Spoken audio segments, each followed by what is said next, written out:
Let's face it, Tarisa is pretty much the main character right now. I mean, she's basically a tanned version of a younger Yui. Tarisa is the most interesting, the most developed, and the most dominant of the cast. Heck, there's even a scene that was meant to be focused on developing Yuya, but no, its focus redirects straight onto Tarisa. There's even a part where she dresses up as a catgirl maid. Talk about show stealing! Screw Yuya and Yui and the other characters, Tarisa is the main character. Yet, I don't think the series fully realises that just yet. It's still trying to focus too much on Yuya and Yui and their whole relationship. Speaking of which, those two are still squabbling, and their similar perspectives towards each other make the squabbling boring still, but at least this time around they're more intellectual about it. Yuya talks about the mechanics of his mecha suit not working for him, and Yui talks about the psychology of an American pilot piloting a Japanese machine. I thought their fighting would become pretty stale at this point,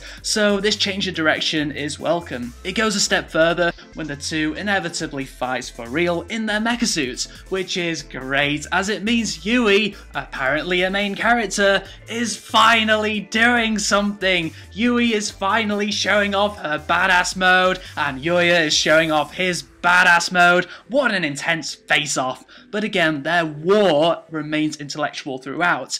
There's actual reasons as to why the two fight, which is a relief. It could have easily gone down the dumbass road and just do things for the sake of doing things. Now, I wouldn't usually talk about the animation quality, as I am not an anime critic. Obviously, I'm a cyberpunk critic. But at this point I should say that the 2D animation is nothing special. It's mostly very static shots and slightly toned down colour palettes, despite the anime not being that heavily dramatic. Usually it's very dramatic anime that has the toned down colours, but the action sequences that incorporate 3D, including the one in this episode, are very well handled. You can always see what's happening, so I suppose the fluid and clear 3D balances out the uninspired 2D just enough so that everything doesn't come across as lazy.